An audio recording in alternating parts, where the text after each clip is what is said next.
My name is Nova, this is Film Express, and today it's my absolute joy to be talking to you about the historical epic SHOOJIT SIRCAR movie, Sardar Udham. Sardar Udham is a historical epic drama and a devastatingly emotional film about the Jallianwala Bagh massacre, the events leading up to that, and the aftermath as well. SHOOJIT SIRCAR does not pull any punches in this movie. This is a very, very devastating film. In fact, I was almost in tears in the last half of the movie. This film shows you the absolute vicious massacre of the thousands and thousands of Indian people. They have been suffering at the hands of British imperial colonists for many years. For all the Indian people who are going to be tuning into this video and my Indian fans, I just want to take a second and apologize for all the suffering that your country has gone through, your beautiful country at that. Devastating to see this play out this way, and I can't even imagine what it's like to have lived through something like that. SHOOJIT SIRCAR approaches this film in such an epic and elegant way. This film reminds me of some of the best movies I've ever seen come out of Hollywood in terms of historical epics, and I'm thinking like Steven Spielberg movies, I'm thinking Saving Private Ryan, I'm thinking Schindler's List, I'm thinking even Munich. These films, they are insightful in their history, and they're also entertaining, and they also have a sense of drama and brutality, all of which Sardar Udham does in spades. And this is one of the best films I think I've seen from last year. The 2021 movie, I'm watching it now. I'm a bit late to the game. This is going to impact my top 10 list of last year for sure, just because of how incredible this film was. Now, this film is about Sardar Udham Singh. He's an individual that has such a legendary status, backing him up at this point. This role demanded an actor with an incredible range and performance capabilities, and Vicky Kaushal, he did such a fantastic job. This is like a chameleon-like performance, and he does not miss a single emotional beat. Throughout the whole runtime, you see different stages in his life, and yes, the film does jump back and forth between different timelines. In all those timelines, he does such a fantastic job as a performer, and he grounded the whole film in a sense of reality. Now, some of you might have seen my review on the 2022 Telugu film RRR. That was a film that I loved very much. Now, Sardar Udham was heavily recommended to me in the comments of that movie review, and this is such a completely different film than the film that I watched there, that had dancing numbers, that had outrageous action, and kind of defied some of the laws of physics. This film, on the other hand, is extremely grounded in reality, in brutality. It's done so with such a class that you could see from the likes of, like I said, Steven Spielberg or even David Lean when it comes to Hollywood films.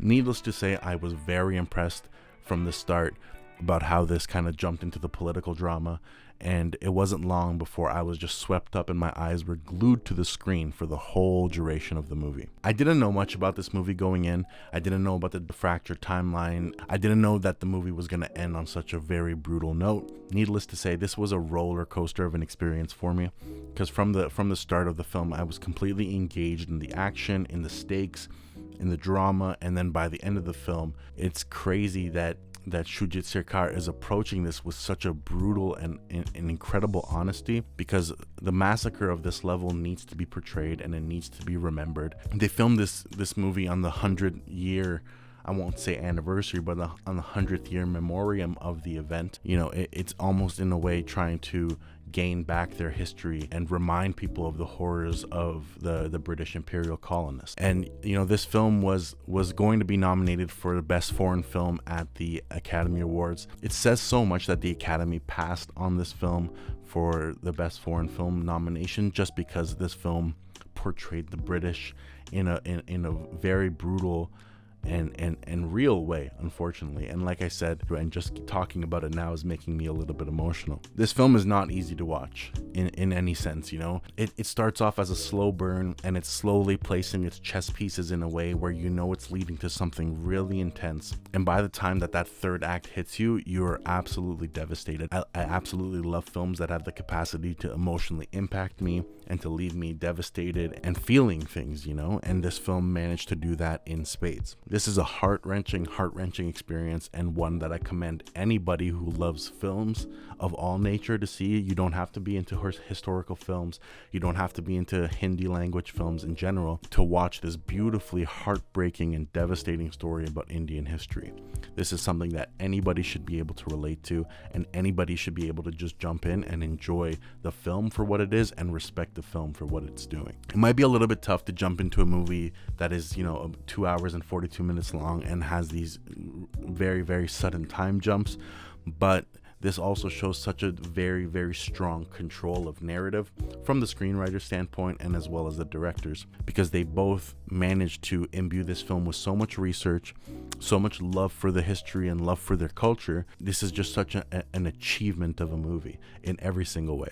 The film focuses on the events leading up to the massacre, the events after the massacre, how this massacre led to Sardar Udham assassinating Michael O'Dwyer, one of the British imperialists, and how that action had ripples of effect throughout India and for the British colonists. This is just a beautiful observation of a man who is stricken by grief, and he is completely burdened by the choices that he's had to be forced to make.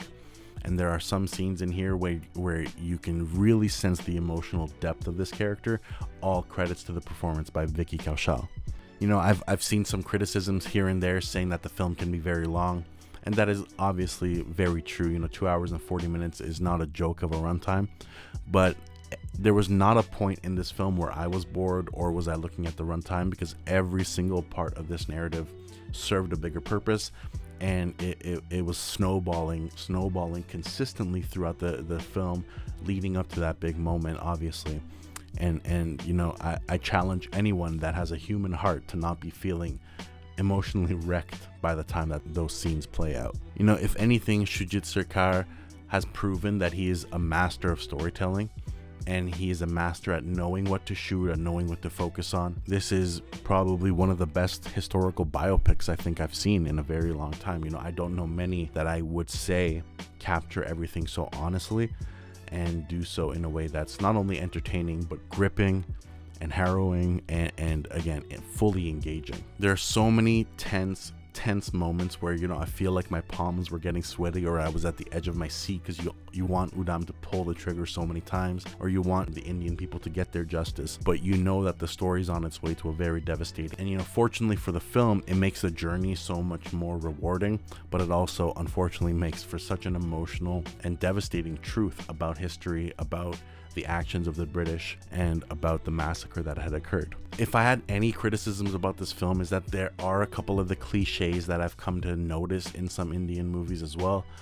Particularly, like there's a love interest with like a sweet British woman. I've seen that way too many times in these types of films, and this is no disrespect to the story in itself. Maybe that did happen in the historical accuracy element of this film. It's been quite a few films now that I've seen that have done this, in which one of the emotional arc and the emotional anchors of the film relies on the Indian man and the white woman trope almost. I don't know if we needed this. I don't know if it added much to the story.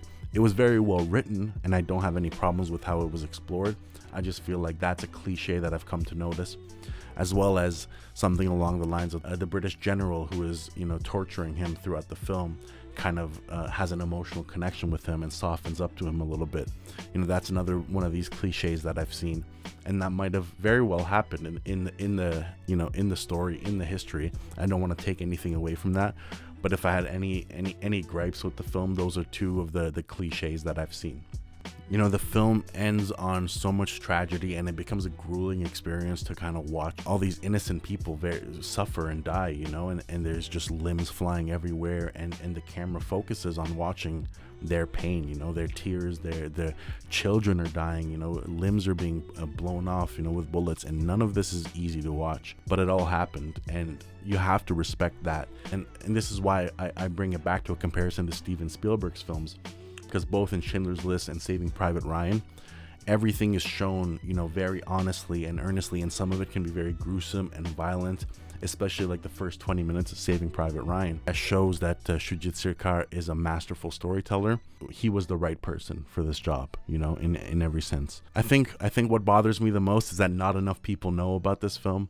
It's available on Amazon Prime, which is beautiful. I had very easy access to watching this movie. I just wish that more people would take this film seriously and give it a watch, because this was definitely one of the stronger films of 2021 that I've seen. It might be hard to recommend, you know, due to its length or due to the heartbreaking subject matter, but in all honesty, this is one of those films that is like an essential watch for anybody who loves films, for anybody who loves history, and for anybody who loves watching a good director and a good actor and a good screenwriter come together with some great cinematography and tell a real, honest, and powerful story. And with that being said, you know, I have to give this film a high 9 out of 10. This is one of the better films I've seen in the past few years, and this is a film that I truly, deeply respect. And again, this whole review, I've had like a lump in my throat just because I just finished watching this movie, and a lot of it was weighing very, very heavy on my heart. I'm glad that I was recommended this movie, and I'm glad that I actually decided to finally watch it. And for all my fans of Indian cinema, I would love it if you guys can tell me what movie I should watch next. I've had my eye on Kantara, I've had my eye on Iga by S.S. Rajamouli, but I don't know exactly which one I should watch first. So please in the comments, let me know what movie you recommend me watching. My name is Nova. This is Film Express. It was my absolute joy to talk to you about Sardar Udham, a fantastic movie that all of you should watch. Catch you guys next time.